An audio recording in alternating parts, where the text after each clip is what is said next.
تو یہ جو تھے یہ کتاب جو ہے تذکرۃ الاولیاء، جس پہ آج ہم بات کریں گے، یہ بڑی مشہور کتاب ہے۔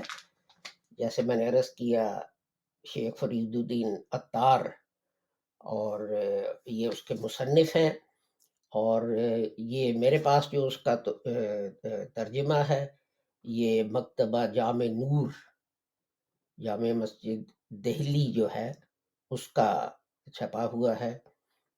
تو گو خریدا میں نے، یہ مسجد چوک حیدرآباد اتر پردیش سے تھا۔ تو میں نے کہا کہ میں آپ کو بتا دوں کہ آپ کو پتہ چل جائے کہ یہ ایک مستند کتاب ہے جو میں استعمال کر رہا ہوں، کوئی ایسی غیر معروف چیز جو ہے وہ نہیں۔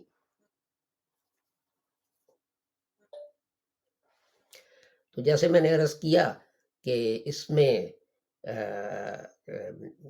جو ہے مختلف اولیاء جو ہیں ان کے حالات جمع کیے گئے ہیں، اور یہ لوگ ایسے ہیں کہ جیسے جنید بغدادی ہو گئے، حسن بصری ہو گئے، بایزید بستامی ہو گئے، یعنی جنہیں ساری اسلامی دنیا جو ہے وہ ولی اور صوفی ایکسپٹ کرتی ہے، کوئی نامعلوم یا نامعروف جو ہے وہ یہ شخصیات نہیں ہیں۔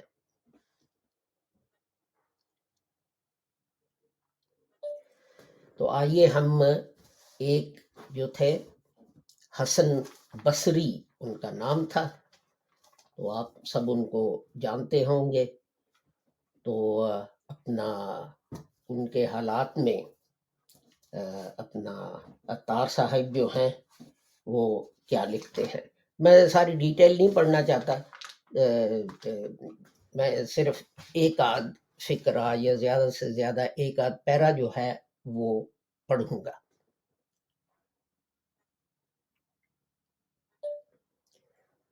تو حضرت خواجہ حسن بصری رحمۃ اللہ علیہ کے متعلق وہ فرماتے ہیں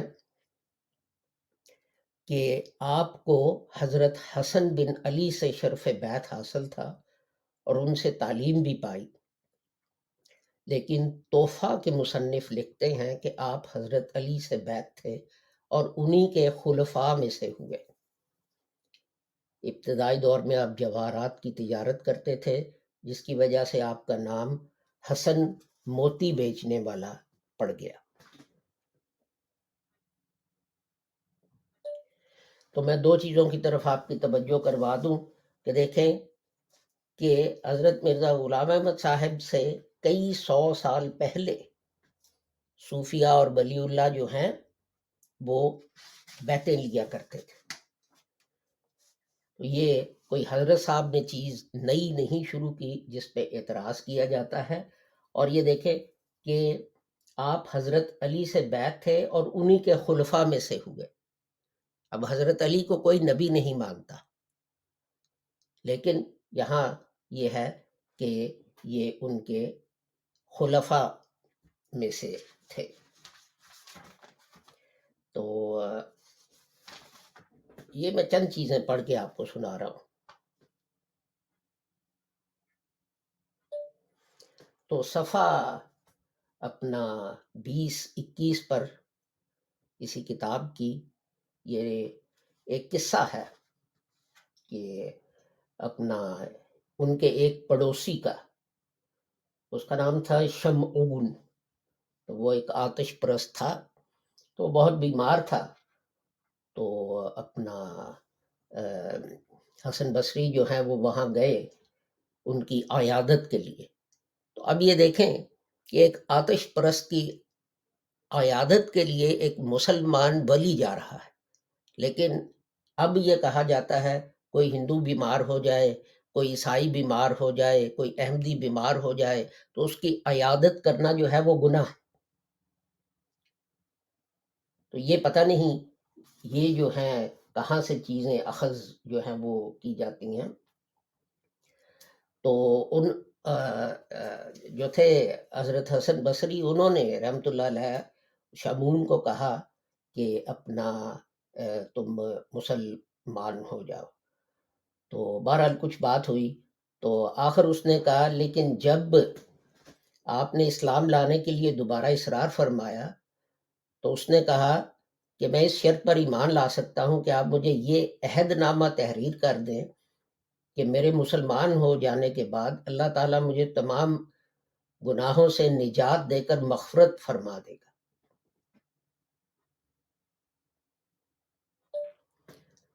تو حسن بصری جو تھے انہوں نے اپنا وہ عہد نامہ تحریر کیا اور لوگوں کی شہادتوں کے ساتھ اس کو دے دیا۔ تو جب اس نے یہ بھی کہا کہ جب میں فوت ہو جاؤں تو خواہش کی کہ میرے مرنے کے بعد آپ اپنے ہاتھ سے غسل دے کر قبر میں اتاریں اور یہ عہد نامہ میرے ہاتھ میں رکھ دیں تاکہ روز محشر میرے مومن ہونے کا ثبوت میرے پاس رہے۔ یہ وصیت کر کے کلمہ شہادت پڑھتا ہوا دنیا سے رخصت ہو گیا۔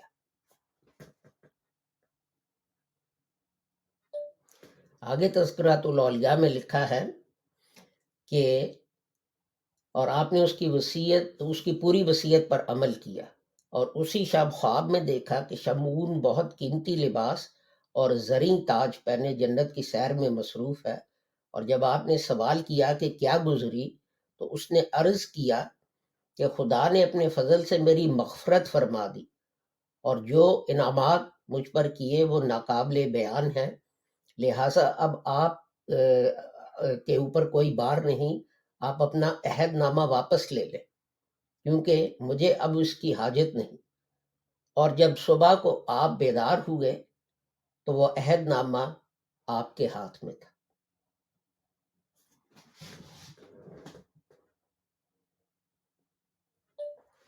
تو یہ حضرت صاحب سے کئی سو سال پہلے کا واقعہ ہے، لیکن حضرت صاحب نے اپنی زندگی میں اسی طرح کا ایک واقعہ بیان کیا کہ میں نے یہ دیکھا کہ کوئی دستاویز ہے اور اس پہ دستخط کرنے ہیں، تو اب مجھے ایگزیکٹ یاد نہیں رہا، میرے ذہن سے نکل گیا کہ حضرت نے یا کسی نے اس پہ دستخط کیے۔ تو پرانے زمانے میں آپ کو یاد ہوگا کہ وہ دوات سے سیاہی لے کے تو وہ اس کو چھڑکتے تھے کہ جو ہے زائد وہ دوبارہ چھڑکی جائے تو پھر دستخط کرتے تھے۔ تو حضرت مرزا غلام احمد صاحب لکھتے ہیں کہ میرے ساتھ یہی ہوا، تو اپنا صبح جب میں اٹھا تو میں نے دیکھا کہ میرے کپڑوں پر اس سرخ سیاہی کے نشانات ہیں۔ تو اس چیز کا بڑا مذاق اڑایا جاتا ہے کہ نیست سے ہیست کیسے ہو گیا اور یہ اور فلانا اور ڈھینگنا۔ تو یہ اب دیکھیں وہی چیز حسن بصری جو ہے وہ لکھ رہے ہیں کہ وہ جو دفن کیا گیا تھا کانٹریکٹ، خواب میں دیکھتے ہیں کہ وہ واپس ان کے ہاتھ میں دے رہا ہے، اور جب آنکھ کھلتی ہے تو وہ دیکھتے ہیں کہ ہاتھ میں وہ جو ہے عہد نامہ، وہ کانٹریکٹ جو ہے وہ ہاتھ میں موجود ہے۔ لیکن اس چیز پہ کوئی اعتراض نہیں کرتا، اس کو پڑھ کے سنایا جائے تو واہ واہ واہ واہ سبحان اللہ کے نعرے جو ہیں وہ لگائے جاتے ہیں۔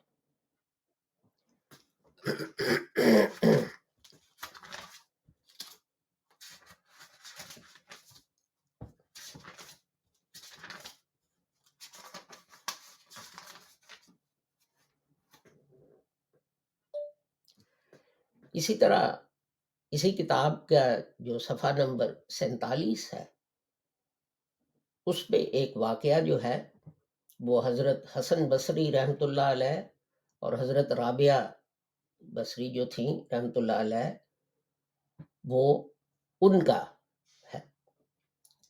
تو اپنا صاحب لکھتے ہیں حضرت حسن بصری اپنے چند رفقا کے ہمراہ ایک شب رابعہ بصری کے یہاں پہنچے، لیکن اس وقت ان کے یہاں روشنی کا کوئی انتظام نہیں تھا اور حضرت حسن کو روشنی کی ضرورت محسوس ہوئی۔ چنانچہ رابعہ نے اپنی آنکھوں پر کچھ دم کیا، رابعہ نے اپنی انگلیوں پر کچھ دم کیا اور وہ ایسی روشن ہو گئی کہ پورا مکان روشن ہو گیا اور تا سحر وہ روشنی قائم رہی۔ تو اب یہ دیکھیں تو آگے لکھتے ہیں کہ جو شخص صدق دلی کے ساتھ حضور اکرم صلی اللہ علیہ وآلہ وسلم کی اطاعت کرتا ہے، اس کو آپ کے معجزے میں سے کچھ حصہ ضرور حاصل ہوتا ہے کہ خرق عادت شے کا اظہار انبیاء کے حق میں معجزہ کہا جاتا ہے، اور ولی کے لیے کرامت کا لفظ استعمال ہوتا ہے، اور یہ کرامت اسے صرف اتباع نبوت ہی سے حاصل ہوتی ہے، جیسا کہ حضور اکرم کا یہ ارشاد ہے کہ رویا صادقہ نبوت کے 40 حصوں میں سے ایک حصہ ہے۔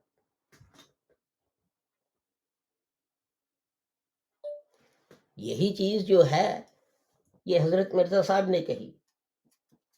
پچھلے کئی ہفتے سے میں اقتصابات حضرت صاحب کی کتابوں سے پڑھ کے سنا رہا ہوں، تو آپ ان کا ان چیزوں سے مقابلہ کریں تو فرق کیا وجہ ہے کہ یہ اولیاء جو ہیں یہ بات کہیں تو نعرے سبحان اللہ کے لگائے جائیں تو اپنا، لیکن اگر حضرت مرزا غلام احمد صاحب وہی بات کہیں تو کہہ دیا جائے کہ جناب وہ تو کافر ہیں، وہ تو زندیق ہیں، وہ تو پتہ نہیں کیا کیا ہے۔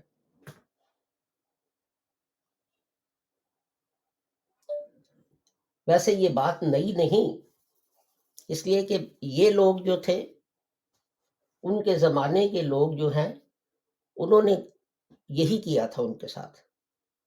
سنون مصری جو تھے وہ رحمت اللہ علیہ وہ ایک اور ولی تھے، تو اپنا ان کے متعلق تذکرات الاولیاء میں لکھا ہے جس وقت آپ بلند مراتب پر فائز ہو گئے تو لوگوں نے مراتب کی ناواقفیت کی بنا پر آپ کو زندیق کا خطاب دے کر خلیفہ وقت سے آپ کی شکایت کر دی۔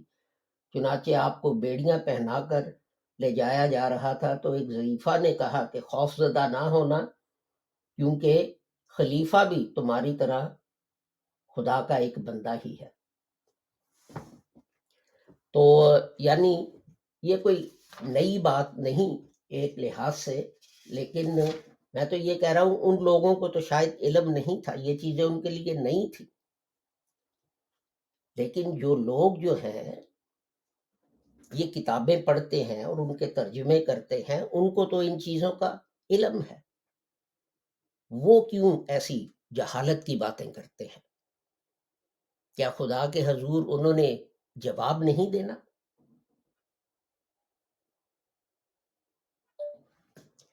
اسی طرح صفحہ 93-94 جو ہے اس پہ لکھا ہے جب ان کا انتقال ہوا زبلنون مصری کا، آپ کے انتقال کی شب میں 70 اولیاء کرام کو حضور اکرم کی زیارت ہوئی اور حضور نے فرمایا کہ میں خدا کے دوست زبلنون مصری کے استقبال کے لیے آیا۔ ذرا آپ سوچیں، انتقال کے بعد لوگوں نے آپ کی پیشانی پر یہ کلمات لکھے دیکھے، یہ اللہ کا دوست ہے اور اللہ کی محبت میں مر گیا ہے، اور یہ مقتول ہے جو اللہ تعالیٰ کی تلوار سے مرا ہے۔ دھوپ کی شدت کی وجہ سے آپ کے جنازہ پر پرندے سایہ فگن ہو گئے تھے، وغیرہ وغیرہ۔ تو یہ چیزیں جو ہیں یہ لوگ جو ہیں ماننے کو تیار ہے، لیکن اور کوئی جو ہے نیک بندہ اس زمانے کا انہی صوفیاء کے بنائے ہوئے راستوں پر چلے تو کہا جاتا ہے کہ جناب یہ تو کافر ہو گیا، اس نے تو یہ کہہ دیا، اس نے تو وہ کہہ دیا۔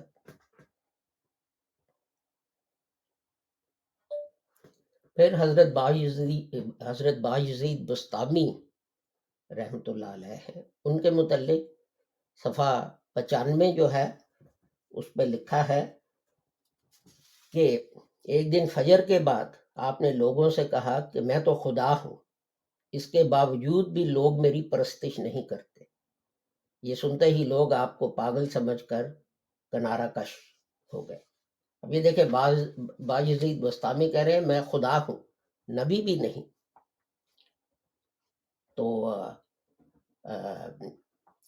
ایک دلچسپ واقعہ اگلے صفحے پہ ہے، حضرت بایزید بستامی رحمۃ اللہ علیہ کا، کہ لوگ جو ہیں وہ ان کو وہ کسی شہر میں گئے، تو جب پہنچ رہے تھے تو لوگوں کو علم ہو گیا، تو وہ ان کے استقبال کے لیے پہنچ گئے۔ تو رمضان کا مہینہ تھا، تو بایزید بستامی نے دکان سے کھانا خرید کر شروع کر دیا۔ تو عطار لکھتے ہیں کہ یہ دیکھتے ہی لوگ جو ہیں گالی گلوچ کرتے ہوئے، انہیں کافر کہتے ہوئے واپس ہو گئے۔ باجزید نے فرمایا، میں نے اجازت شرعی پر عمل کیا، لیکن لوگ مجھے برا سمجھ کر منحرف ہو گئے۔ وہ اجازت شرعی کیا ہے کہ اگر آپ سفر میں ہیں تو پھر ضروری نہیں کہ آپ روزہ رکھیں، اور ایگزیکٹلی یہی چیز حضرت مرزا غلام احمد صاحب مسیح موعود علیہ السلام کے ساتھ ہوئی۔ ایگزیکٹلی یہی چیز کہ ایک ڈیبیٹ ہو رہی تھی، آپ سفر پہ تھے، قادیان سے کسی اور شہر گئے ہوئے تھے ڈیبیٹ کے لیے، وہ ڈیبیٹ ہو رہی تھی، تو اس دوران آپ کا گلا خشک ہو گیا، رمضان کا مہینہ تھا، تو آپ نے پبلک میں سب کے سامنے کھڑے تو جو تھا وہ پانی جگ سے گلاس میں ڈال کے، تو آپ نے پانی جو تھا وہ پیا۔ تو ایگزیکٹلی یہی بات ہوئی، لوگوں نے نعرے مارنے شروع کر دیے۔ تو یہ میں جو ہے مماثلت آپ کے ساتھ شیئر کر رہا ہوں جو ان اولیاء میں ہوتی ہے، اور جو ایک کرتا ہے، جو اس کے ساتھ ہوتا ہے، دوسروں کے ساتھ بھی اسی طرح کے واقعے پہلے ہو چکے ہوتے ہیں۔ تو دیکھیں جو حضرت صاحب کے ساتھ ہوا، یہ پہلے بایزید بستامی کے ساتھ ہو چکا تھا۔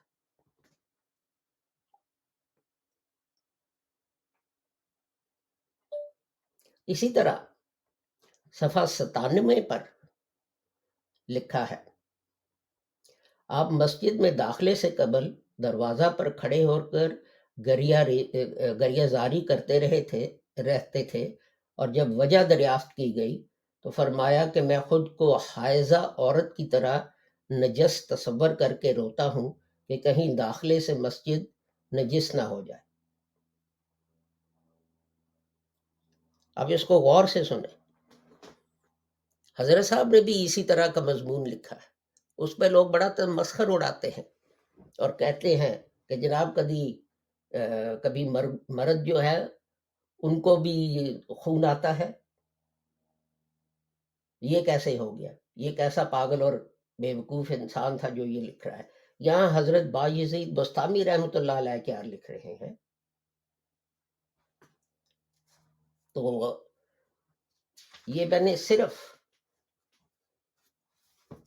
آپ کے ساتھ یہ بات شیئر کرنے کے لیے، یہ چیز شیئر کرنے کے لیے کہ حضرت صاحب نے کوئی نئی یا الگ بات نہیں تھی کہی۔ بات یہ ہے کہ حضرت صاحب سے علماء کو ایک ذاتی دشمنی پیدا ہو گئی تھی، جس کی وجہ سے وہ عوام کو ان سے متنفر کرنا چاہتے تھے، اور اس کی وجہ کیا تھی؟ صرف یہ کہ حضرت صاحب نے کہا تھا کہ جناب حضرت عیسیٰ جو ہے وہ وفات پا چکے ہیں، اب کسی نے دنیا کی حکومت آسمان سے اتر کے تمہارے حوالے نہیں کرنی، جدوجہد کرو گے تو دنیا میں کامیاب ہوگے، گھر میں بیٹھے مسیح اور مہدی کا انتظار کرتے رہو گے تو ناکام ہوگے۔ تم باہر نکل کے نوکری کرتے ہو، جدوجہد کرتے ہو، سودا سلف خریدتے ہو، تو گھر میں آ کے کھانا پکتا ہے۔ شروع سے یہی ہو رہا ہے، کسی مسیح مہدی کا آسمان سے آنے کا انتظار چھوڑ دو، خود جدوجہد کرو، سٹرگل کرو، تو کامیابی جو ہے وہ ہوگی۔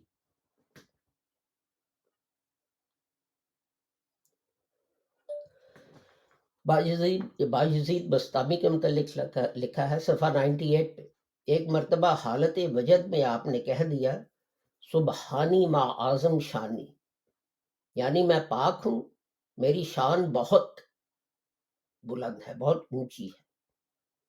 اور جب اختتام وجد کے بعد ارادت مندوں نے سوال کیا کہ یہ جملہ آپ نے کیوں کہا، فرمایا کہ مجھے تو علم نہیں کہ میں نے ایسا کوئی جملہ کہا ہو، لیکن آئندہ اس قسم کا جملہ میری زبان سے نکل جائے تو مجھے قتل کر ڈالنا۔ لیکن اس کے بعد دوبارہ حالت وجد میں پھر آپ نے یہی جملہ کہا، جس پر آپ کے مریدین قتل کرنے پر آمادہ ہو گئے، لیکن پورے مکان میں انہیں ہر سمت باجزید ہی باجزید نظر آئے، اور جب انہوں نے چھریاں چلانی شروع کی تو ایسے لگے جیسے پانی پر چھریاں چل رہی ہیں، اور آپ کے اوپر اس کا قطعاً کوئی اثر نہیں۔ پھر جب کچھ وقفہ کے بعد وہ صورت رفتہ رفتہ ختم ہوتی چلی گئی تو دیکھا کہ آپ محراب میں کھڑے ہیں، اور جب مریدین نے واقعہ بیان کیا تو فرمایا کہ اصل باجزید تو میں ہوں، جن کو تم نے دیکھا وہ باجزید نہیں تھے۔ یہ کہا جاتا ہے، اعتراض کیا جاتا ہے کہ حضرت صاحب نے کہا کہ جناب خدا میرے ساتھ کلام کرتا ہے، اس کے متعلق سن لے۔ ایک مرتبہ آپ نے ایک لال رنگ کا سیب ہاتھ میں لے کر فرمایا کہ یہ تو بہت ہی لطیف ہے، چنانچہ اسی وقت غیب سے ندا آئی کہ ہمارا نام سیب کے لیے استعمال کرتے ہو، شرم نہیں آتی؟ اور اس جرم میں اللہ تعالیٰ نے 40 دن کے لیے اپنی یاد آپ کے قلب سے نکال دی۔ تو اب یہ سن لیں کہ غیب سے جو آواز آئی وہ کیا تھی، اور حضرت صاحب نے کیا لکھا، کیا اس سے کچھ مختلف ہے؟ تو پھر سوال یہی اٹھتا ہے نا کہ اگر یہ لوگ جو تھے یہ ولی اللہ تھے تو آپ کو مرزا غلام احمد رحمۃ اللہ علیہ سے کیا دشمنی ہے؟ ذرا سمجھا دینا۔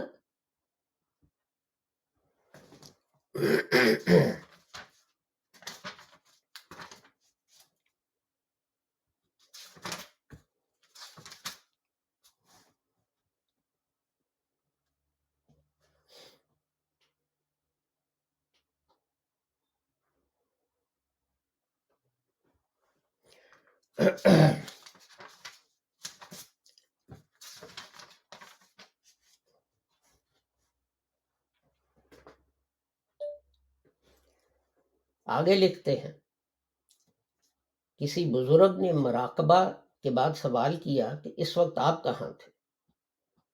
باجزید نے فرمایا کہ بارگاہ خداوندی میں۔ اس وقت انہوں نے کہا کہ میں بھی تو وہیں تھا، لیکن میں نے آپ کو نہیں دیکھا۔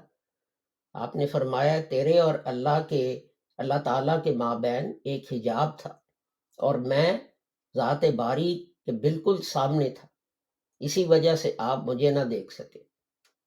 اب آگے سنیں۔ پھر فرمایا جو شخص اتباع سنت کے بغیر خود کو صاحب طریقت کہتا ہے وہ کاذب ہے، کیونکہ اتباع شریعت کے بغیر طریقت کا حصول ممکن نہیں۔ ایگزیکٹلی یہی چیز حضرت صاحب نے بار بار کہی جب انہوں نے کہا کہ امتی ہونا ضروری ہے، آپ پہلے امتی ہوں تو پھر خدا تعالیٰ آپ سے کلام کرے گا۔ لیکن حضرت مرزا غلام احمد صاحب کو قابل جسے کہتے ہیں گردن زدنی قرار دے دیا گیا، کیونکہ باجزید بستامی صاحب جو ہیں انہیں رحمۃ اللہ علیہ کہا جاتا ہے، اور ان کی تحریرات پر سبحان اللہ کہا جاتا ہے، اور پتہ نہیں کیا کیا کیا جاتا ہے۔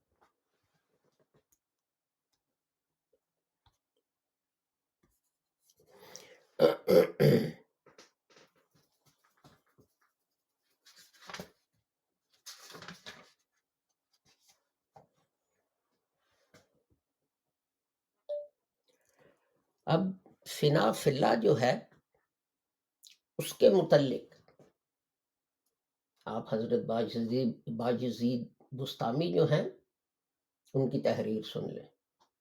یہ تذکرۃ الاولیاء جو ہے اس کے صفحہ نمبر 112 پر ہے۔ تو فرماتے ہیں، فرمایا کہ 30 سال تک تو اللہ تعالیٰ میرا آئینہ بنا رہا، لیکن اب میں خود آئینہ بن گیا ہوں، اس لیے کہ میں نے اس کی یاد میں خود کو بھی اس طرح فراموش کر دیا کہ اب اللہ تعالیٰ میری زبان بن چکا ہے، یعنی میری زبان سے نکلنے والے کلمات گویا زبان خداوندی سے ادا ہوتے ہیں، اور میرا وجود درمیان سے ختم ہو جاتا ہے۔ فرمایا کہ مجھے خدا کی بارگاہ سے حیرت اور ہیبت کے علاوہ کچھ نہ مل سکتا۔ میں دوبارہ دہراتا ہوں، اب اللہ تعالیٰ میری زبان بن چکا ہے، یعنی میری زبان سے نکلنے والے کلمات گویا زبان خداوندی سے ادا ہوتے ہیں، اور میرا وجود درمیان سے ختم ہو جاتا ہے۔ اب اس کے متعلق کوئی جو ہے اپنی رائے دے دے کہ یہاں تو وہ کہہ رہے ہیں میری زبان خدا کی زبان ہے، لیکن کوئی اس پہ معترض نہیں، کوئی اس پہ گالی گلوچ نہیں کرتا، کوئی اس پہ کچھ نہیں کہتا۔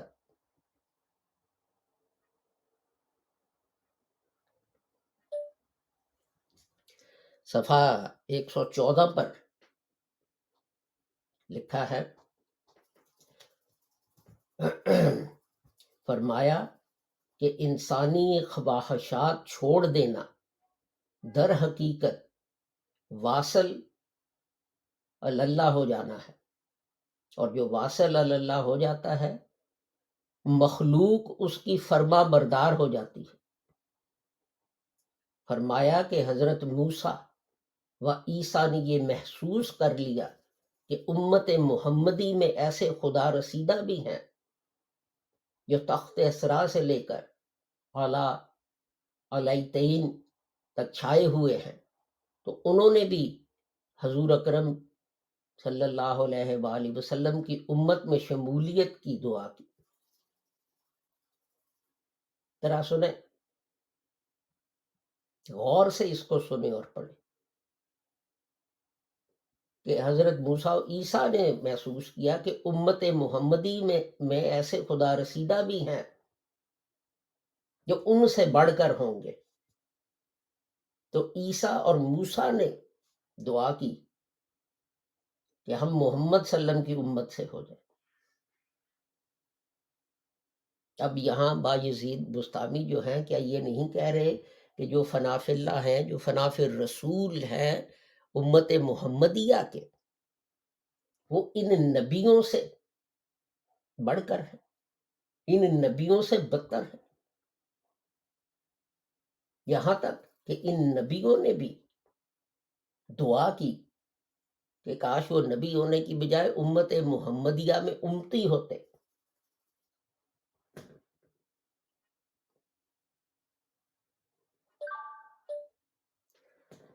تو یہ دیکھیں، یہ جو ہیں ایک لحاظ سے آپ کہہ سکتے ہیں کہ یہ اعتراضات جو ہوتے ہیں یہ جہالت کی وجہ سے ہوتے ہیں، اور دوسرا جو ہے اس کا پہلو وہ یہ ہے کہ بہت سارے عالم اور لوگ جو ہیں وہ صرف اپنا مطلب نکالنے کے لیے، جسے کہتے ہیں نا چیپ پبلسٹی، چیپ پاپولیرٹی، اس کے لیے انہیں کوئی ٹارگٹ چاہیے ہوتا ہے۔ تو سب سے آسان ٹارگٹ آج کل جو ہے وہ حضرت مرزا غلام احمد مسیح موعود علیہ السلام ہیں اور احمدی ہیں۔ آپ نے کسی کی پروموشن رکوانی ہے، آپ اس پہ الزام لگا دیں گے یہ تو احمدی ہے، اس کے خلاف ایک مہم شروع ہو جائے گی۔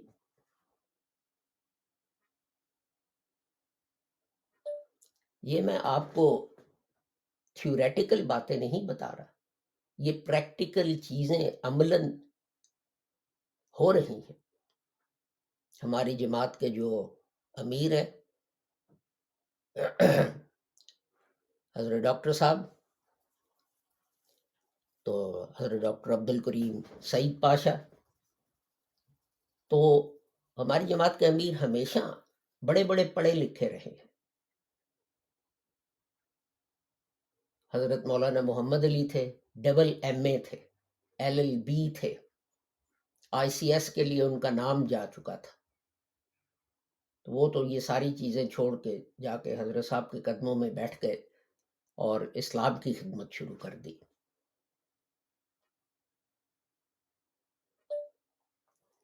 حضرت مولانا صدر الدین رحمۃ اللہ علیہ تھے، وہ بھی BA اور BT تھے.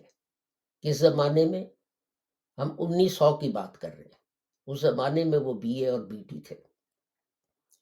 حضرت مولانا نور الدین نے انہیں کہا کہ قادیان آ جاؤ اور یہاں اسکول قائم کرو، تو وہ حکومت کی نوکری چھوڑ کے قادیان چلے گئے اور وہاں کام شروع کر دی. اور پھر جرمنی گئے اور وہاں ایک بہت بڑی مسجد بنائی.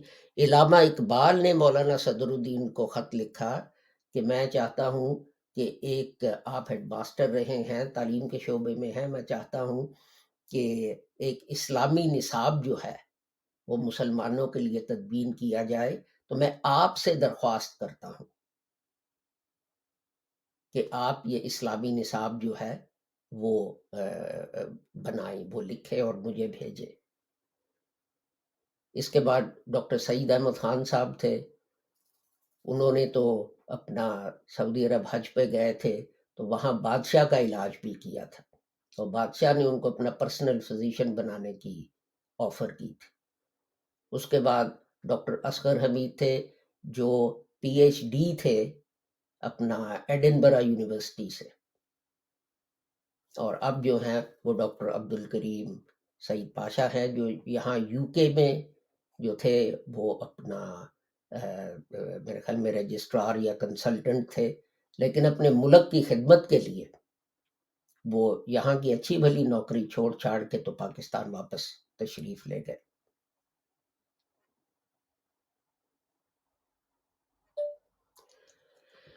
تو جس ہسپتال میں جس یونیورسٹی میں میڈیکل یونیورسٹی میں وہ کام کرتے تھے تو وہاں جو ہے اس کے ہیڈ کے لیے ویکنسی ہوئی، تو حکومت نے ڈاکٹر عبد الکریم سعید پاشا کو ہیڈ مقرر کیا. ان کی ہیڈشپ کتنے دن قائم رہی؟ 3 دن. وہ کیوں؟ کہ فسادات شروع ہو گئے کہ جناب یہ جو ہے دیکھو جی کافر جو ہے، جو مرزئی جو ہے، اس کو ہیڈ بنا دیا یونیورسٹی کا وغیرہ وغیرہ. یہ نہ دیکھا کہ بندہ جو ہے وہ نیوزی لینڈ ہسپتالوں میں کام کر چکا ہے، انگلینڈ آ کے اس نے کوالیفائی کیا اور یہاں وہ ایک ہسپتال میں تھا، اور سب کچھ چھوڑ چھاڑ کے وہ پاکستان جا بیٹھا ہے اپنے ملک کی خدمت کرنے کے لیے کہ ہمارے پاس ڈاکٹر نہیں ہے، میں انسانیت کی خدمت وہاں کر سکتا ہوں.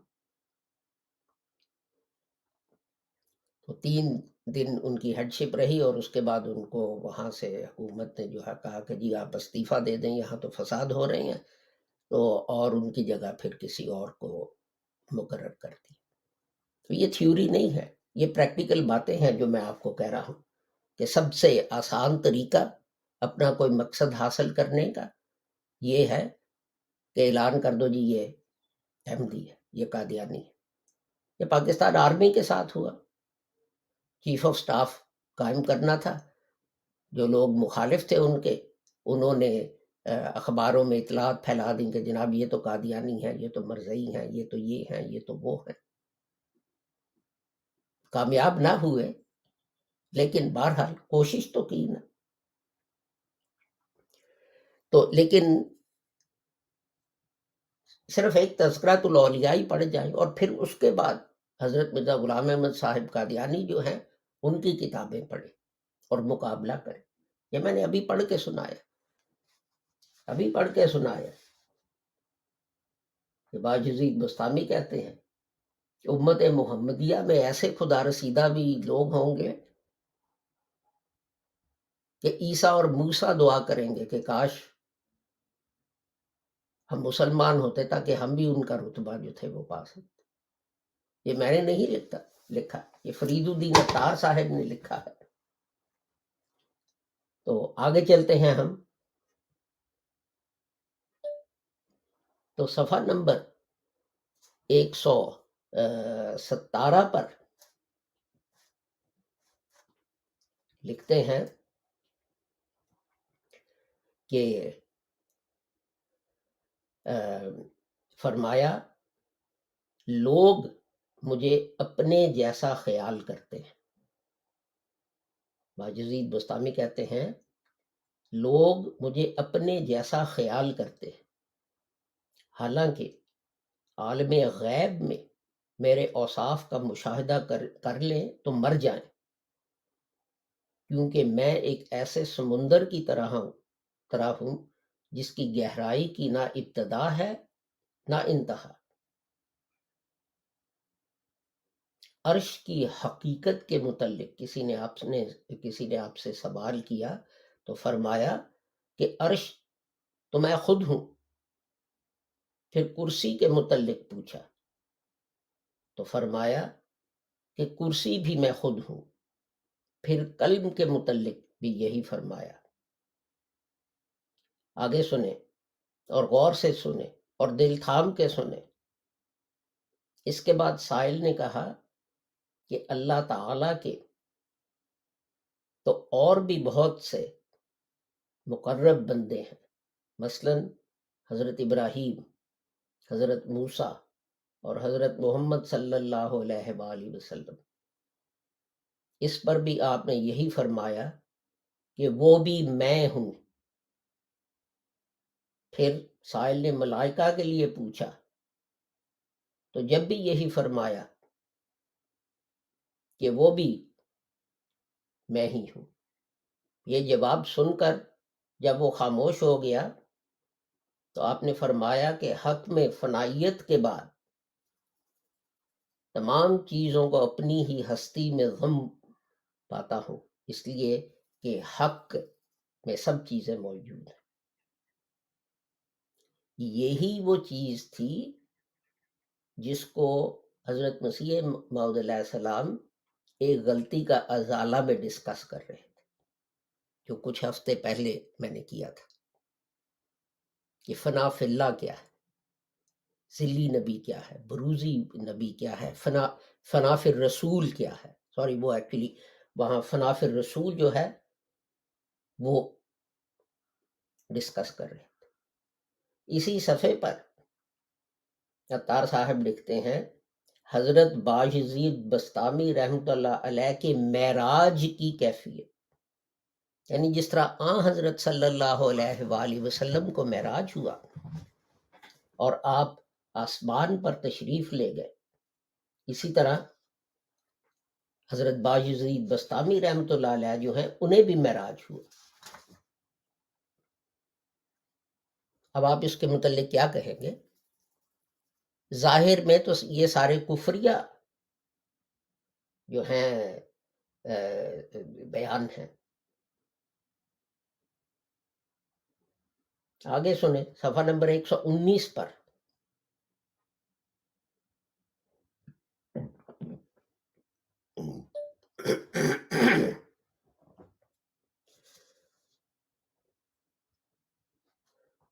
پھر 4000 مراتب طے کرنے کے بعد اپنے متعلق کہتے ہیں پھر 4000 مراتب طے کرنے کے بعد کمال اولیاء کے درجہ تک پہنچا،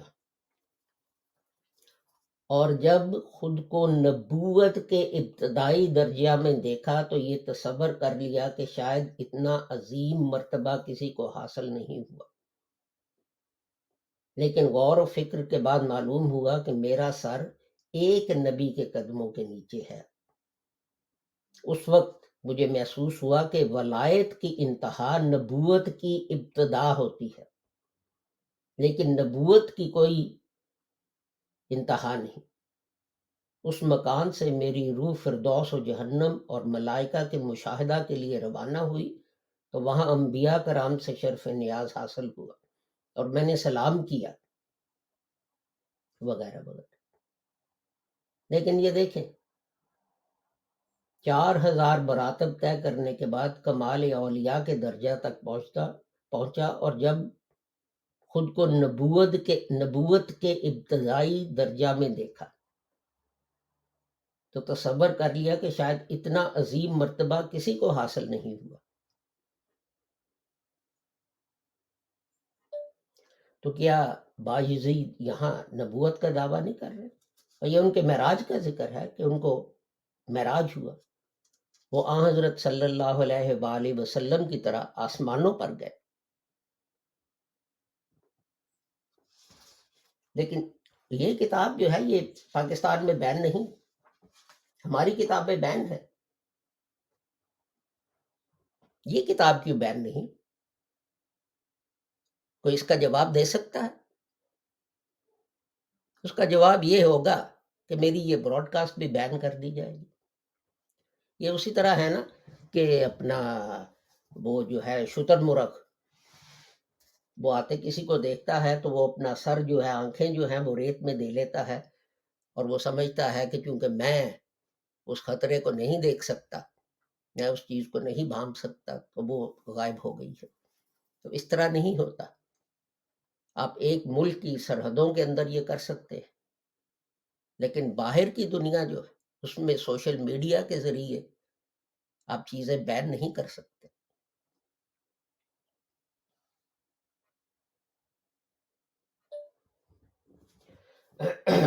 آگے چلتے ہیں، صفحہ نمبر 120.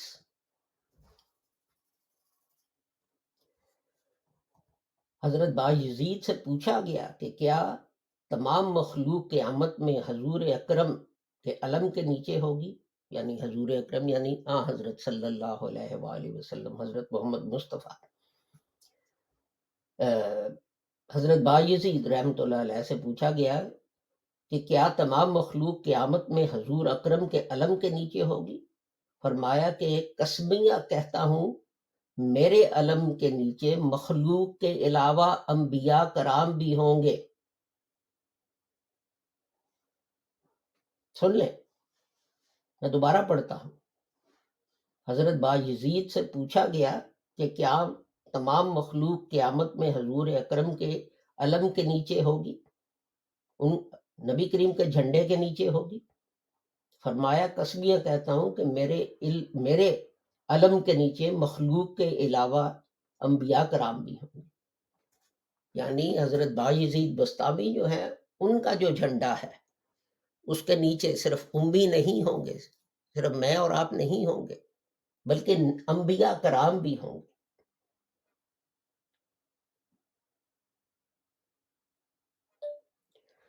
تو ظاہری طور پر کیا یہ فکرہ کفریہ نہیں ہے؟ لیکن یہ جو ہے اس پہ کچھ نہیں کہا جاتا. تو اور بہت سارے جو ہیں اولیاء ان کا اس کتاب میں ذکر ہے. تو ایک دو جو ہیں اور میں ان کے بھی کچھ جو ہے پڑھ کے آپ کو سنا دیتا ہوں. یہ ہیں حضرت ابو حفص حدار رحمۃ اللہ علیہ، حداد رحمۃ اللہ علیہ، ان کے متعلق سنیں.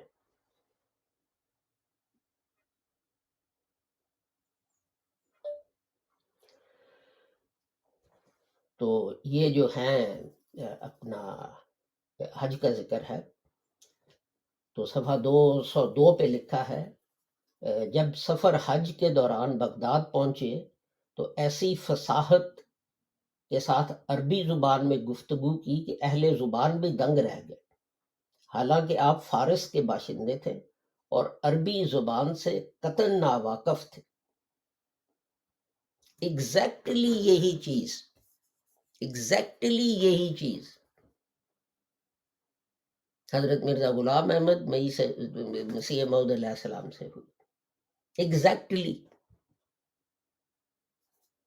کہ آپ نے خدا سے دعا کی، آپ عربی میں لکھنا چاہتے تھے کوئی کتاب، خدا سے دعا کی تو خدا نے ایک رات میں آپ کو عربی سکھا دی، اور اگلے روز آپ نے عید تھی تو آپ نے ایک خطبہ دیا جو خطبہ الہامیہ کے نام سے چھپا اور مشہور ہوا عربی زبان میں. اور لوگ جو ہیں وہ عربی، حضرت صاحب کی عربی کی فصاحت اور بلاغت پر دنگ رہ گئے، لیکن اس کا مذاق اڑایا جاتا ہے۔ لیکن یہاں دیکھ لیں تذکرۃ الاولیاء صفحہ نمبر 202، سفر حج کے دوران بغداد پہنچے تو ایسی فصاحت کے ساتھ عربی میں گفتگو کی کہ اہل زبان بھی دنگ رہ گئے، حالانکہ آپ فارس کے باشندے تھے اور عربی زبان سے قطن ناواقف، قطن ناواقف کے الفاظ ہیں یہ۔ تو حضرت صاحب وہی چیزیں کہیں تو لوگ جو ہے انگلیاں اٹھا کے اور پاگل کہہ کے اور پتہ نہیں کیا کیا اور چیزیں کہہ کے ہنسنے لگ جاتے ہیں۔ لیکن خدا کا واسطہ ہے آپ جو ہے کچھ تحقیق کریں، کچھ پڑھیں۔ تو اسی طرح اور بھی بہت سارے ہیں، حضرت جنید بغدادی ہیں، تو ان کی بھی متعلق آپ جو ہے وہ پڑھ لیں کہ اس کتاب میں کیا لکھا ہے۔ صفحہ 214 پر لکھا ہے،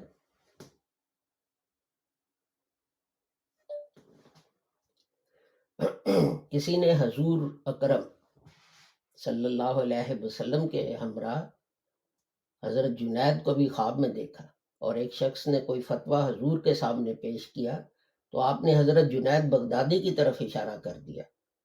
اس نے کہا کہ جب حضور خود موجود ہیں، اس نے کہا جب حضور خود تشریف فرما ہے تو دوسرے کی کیا ضرورت ہے؟ حضور نے فرمایا کہ ہر نبی کو اپنی امت پر فخر ہے، لیکن مجھے اپنی امت میں جنید پر اس سے بھی زیادہ فخر ہے۔ یعنی کہ حضرت جو ہیں انہوں نے اپنی موجودگی میں فتویٰ دینے کا اختیار جو تھا حضرت جنید بغدادی کو دے دیا ان صاحب کے رویا کے مطابق۔ تو اب آپ اس کو کیا کہیں گے؟ تو اپنا اسی طرح صفحہ 216 کا جو ایک واقعہ ہے وہ بھی سن لیجئے۔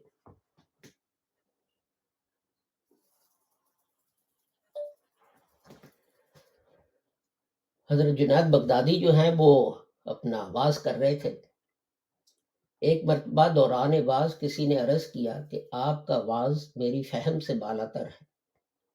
آپ نے فرمایا کہ 70 سال کی عبادت قدموں کے نیچے رکھ کر سرنگو ہو جا، اس کے بعد اگر تیری سمجھ میں نہ آئے تو یقیناً میرا قصور ہوگا۔ ایک مرتبہ کسی نے دوران واز آپ کی تعریف کر دی تو فرمایا کہ حقیقت میں یہ خدا کی تعریف کر رہا ہے۔ سوچیں، ذرا سوچیں تھوڑا سا، میں دوبارہ پڑھ دیتا ہوں۔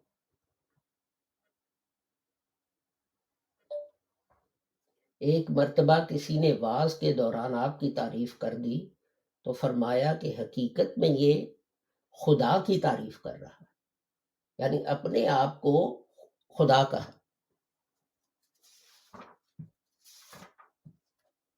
یا تو ہم یہی کہہ سکتے ہیں کہ جہالت جو ہے وہ اتنی ہے ہماری قوم میں کہ ان کو کچھ پتہ ہی نہیں، یا یہ کہا جاتا، یہ انسان کہہ سکتا ہے کہ یہ اگر جہالت نہیں علم ہے تو پھر یہ کوئی اور جو ہے موٹیو ہے کہ حضرت مرزا غلام احمد صاحب کو اور جماعت احمدیہ لاہور کے ممبران کو جو ہے وہ کافر کہا جاتا ہے۔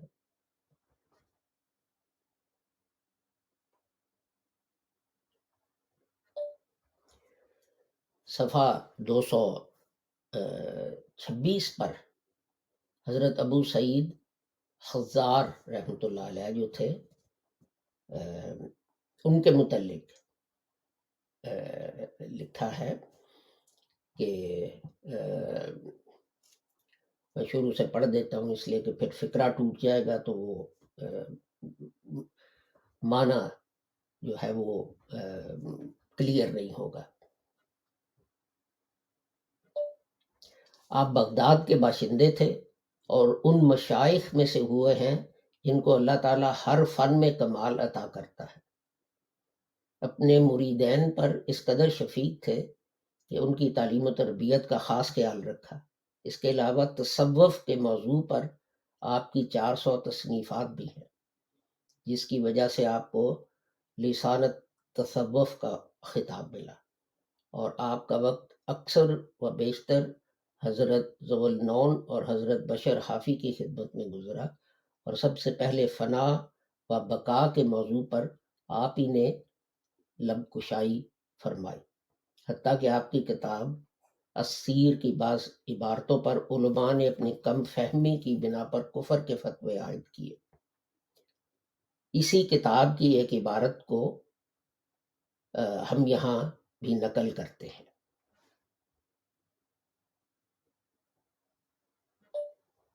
اور وہ عبارت یہ ہے کہ جب بندہ رجوع للہ ہو کر اس سے رشتہ جوڑتے ہوئے قرب حاصل کر لیتا ہے تو اپنے نفس اور خدا کے علاوہ ہر شے کو فراموش کر دیتا ہے.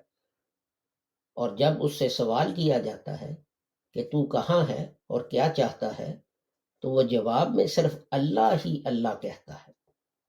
اور اگر اس کے تمام اعضاء کو گویائی عطا کر دی جائے تو ہر عضو سے اللہ ہی اللہ نکلتا ہے، اس لیے کہ ہر عضو نور سے پر اور جذب سے لبریز ہو جاتا ہے، اور اس کو وہ قرب حاصل ہوتا ہے کہ اللہ کا کہنا گویا خدا کی زبان سے اللہ کہنا ہوتا ہے.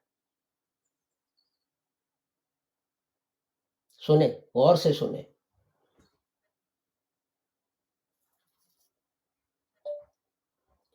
اس کو وہ قرب حاصل ہو جاتا ہے کہ اللہ کا کہنا گویا خدا کی زبان سے اللہ کہنا ہوتا ہے. پھر فرمایا کہ قرب و بود اختیار کرنے کا ہر بندے کو مجاز بنایا گیا ہے، لیکن میں نے بود کو اس لیے اختیار کیا کہ مجھ میں قرب کی سکت نہیں تھی. جیسے لقمان نے حکمت و نبوت میں حکمت کو اس لیے قبول کیا کہ نبوت کی طاقت کی برداشت نہیں تھی.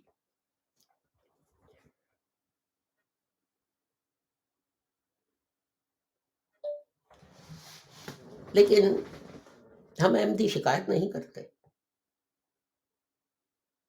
کیوں نہیں کرتے؟ اس لیے کہ ہماری قوم جو ہے، مسلمانوں کی قوم جو ہے، اس کی شروع سے یہی جو ہے ہسٹری ہے. یہ کوئی نئی بات نہیں. حضرت عمر قتل ہوئے، چلیں آپ کہہ دیں گے غلام تھا اس نے قتل کیا. حضرت عثمان قتل ہوئے، حضرت علی قتل ہوئے، حضرت حسن حضرت حسین قتل ہوئے. کربلا میں کیا ہوا؟ حضرت امام ابو حنیفہ جو تھے ان سے جو ظلم ہوئے وہ بھی اس کتاب میں لکھے ہیں. حضرت امام شافی جو تھے ان کو ٹارچر کیا گیا. امام احمد ابن حنبل جو ہیں ان کو سزائیں دی گئی. تو پھر ہم احمدی جو ہیں ان کے جو ہیں دوست، ان کے جو کمپینینز ہیں وہ تو یہ لوگ ہیں نا. تو اپنا ہم شکایت کیوں کریں؟ ہمیں تو فخر ہے ان چیزوں پر کہ ہم ان لوگوں کے ساتھ ہیں جنہوں نے اسلام کی تبلیغ کے لیے کام کیا، اور جو ہے ان کو اس جرم میں مسلمانوں نے ٹارچر کیا کہ تم اسلام جو ہے اس کی تبلیغ کیوں کر رہے ہو.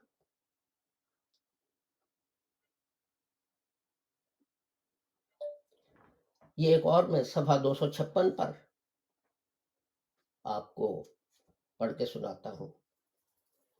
یہ ایک ولی ہیں، ان کا نام جو ہے میں نے نوٹ نہیں کیا.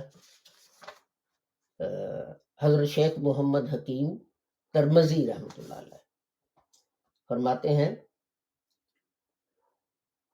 برگزیدہ لوگ وہ لوگ ہیں جو جذب حق میں فنا ہو جائیں، اور اہل ہدایت وہ ہیں جو تائب ہو کر خدا کا راستہ تلاش کریں۔ فرمایا کہ مجذوب کے بھی کئی مدارج ہیں۔ اب غور سے سنیں، پہلے درجے میں 1/3 نبوت حاصل ہوتی ہے، دوسرے میں نصف، اور تیسرے میں نصف سے کچھ زیادہ، اور جب وہ مدارج نبوت طے کر کے تمام مجذوبین پر سبقت لے جاتا ہے تو خاتم الاولیاء ہو جاتا ہے۔ حضرت مصنف فرماتے ہیں کہ اگر کوئی یہ اعتراض کرے کہ وہ ولی کو درجہ نبوت کیسے حاصل ہو سکتا ہے، تو جواب یہ ہے کہ حضور اکرم کا یہ ارشاد ہے، میانہ روی اور رویائے صادقہ نبوت کے 24 حصوں میں ایک ہے، اور جذب بھی جزو پیغمبری ہے۔ یہ دونوں اوصاف مجذوب میں بدرجہ اتم موجود ہوتے ہیں۔ اب یہ دیکھ لیں، سن لیں یہ ولی کیا فرما رہے ہیں کہ جو مجذوب ہیں پہلے درجے میں 1/3 نبوت، دوسرے درجے میں نصف، تیسرے میں نصف سے بھی کچھ زیادہ، اور جب مدارج نبوت طے کر کے مجذوبین پر سبقت لے جاتا ہے تو خاتم الاولیاء ہو جاتا ہے۔ اور پھر وہ اس کو جسٹیفائی کرتے ہیں آن حضرت کی حدیث سے کہ آن حضرت جو ہے انہوں نے یہ فرمایا تھا۔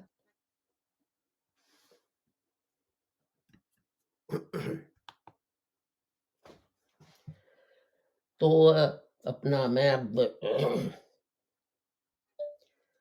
اب 2 کوٹیشنز اور پڑھ کے تو ختم کرتا ہوں، اگر وہ مجھے مل گئی تو۔ ایک سیکنڈ، رائٹ، یہ کون سے ہیں؟ ابو الحسن خرقانی ہے، یہ ان کی ہے۔ تو آپ نے فرمایا کہ گوشہ تنہائی میں کبھی اللہ تعالیٰ مجھے ایسی قوت عطا کر دیتا ہے کہ اگر میں چاہوں تو ایک اشارے میں آسمان کو پکڑ کر کھینچ لوں، اور چاہوں تو دم زدن میں تخت و ثرا کی سیاحت کراؤں۔ میرا ہر فعل ایک کرامت ہے، حتیٰ کہ جب میں ہاتھ پھیلاتا ہوں تو ہوا میرے ہاتھ میں سونے کا ذرہ محسوس ہوتی ہے، جبکہ میں نے کبھی اظہار کرامت کے لیے ہوا میں ہاتھ نہیں پھیلایا، کیونکہ جو اظہار کرامت کے لیے ظہور کرامت کی خواہش کرتا ہے اس پر اللہ تعالیٰ قیامت کے دروازے جو ہیں وہ بند کر دیتا ہے۔ اور دیکھ لیں کیا کہہ رہے ہیں۔ تو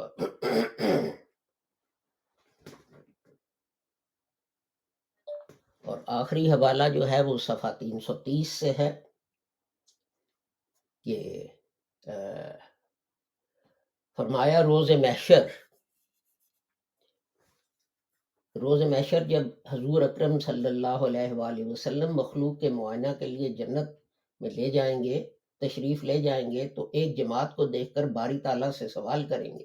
دیکھا، حضور اکرم حضرت محمد مصطفیٰ کی بات ہو رہی، ایک جماعت کو دیکھ کر باری تعالیٰ سے سوال کریں گے کہ یہ لوگ کون ہیں اور یہاں کیسے پہنچ گئے، کیونکہ فنا فلا ہونے والی جماعت کو ایسی راہوں سے جنت پہنچایا جائے گا کہ ان کو کوئی نہیں دیکھ سکے گا۔ فرمایا کہ اللہ تعالیٰ تک رسائی کے لیے 1000 منزلیں ہیں، جس میں سب سے پہلی منزل کرامت ہے، اور اس منزل سے کم ہمت افراد آگے نہیں بڑھ سکتے اور اگلی منازل سے محروم رہ جاتے ہیں۔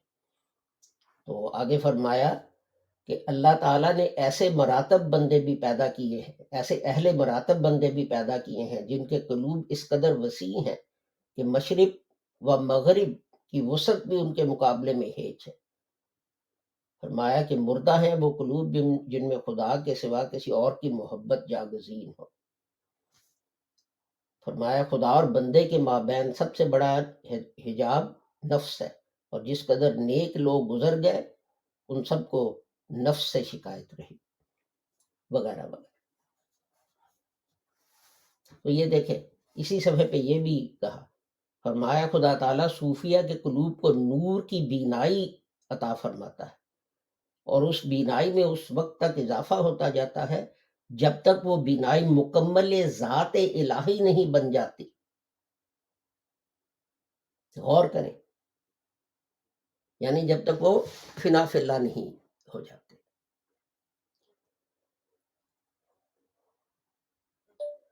تو اب حضرت مرزا غلام احمد صاحب جو تھے مسیح موعود علیہ السلام، انہوں نے جو کچھ لکھا ہے اس کا مقابلہ کریں ان تحریرات سے، اور مجھے بتائیں کہ کیا انہوں نے اس سے بڑھ کر دعوے کیے یا کم۔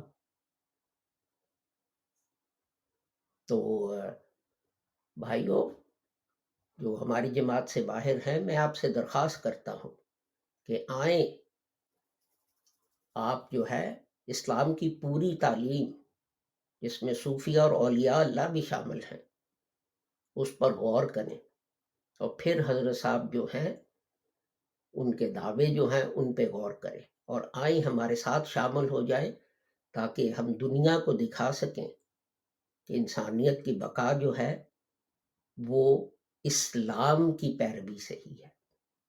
لیکن یہ تبھی ہوگا جب ہم حضرت نبی کریم کی طرح ایک نظام قائم کریں، جیسا میثاق مدینہ کے ساتھ حضرت نے قائم کیا، جس میں آپ نے فرمایا کہ آپ نے کو پتہ ہے کہ امت کی تعریف حضرت نے میثاق مدینہ کی کیا کی تھی؟ ہر ایک مدینہ میں رہنے والا اس امت میں ہے، ان کے مقابلے میں جو مدینہ سے باہر ہے۔ That is the first nation state theory in the history of the world، کہ آپ مدینہ میں رہتے ہیں، جو بھی آپ کا مذہب ہے، آپ یہودی ہیں، عیسائی ہیں، مسلمان ہیں، جو بھی ہیں، آپ امت میں شامل ہیں۔ مدینہ سے باہر جو ہیں آپ ان سے الگ ہیں۔ اگر آپ سٹیٹ کے وفادار رہیں گے تو سٹیٹ آپ کے جو ہے مذہبی معاملات میں، عبادت میں، تبلیغ میں، کسی چیز میں کوئی دخل نہیں دے۔ تو آپ کہتے ہیں کہ سنت پہ عمل کرنا چاہیے، تو آئیے ہم سب مل کر یہ وعدہ کریں اور خدا سے دعا کریں کہ ہمیں اس سنت پر عمل کرنے کی توفیق عطا فرمائے۔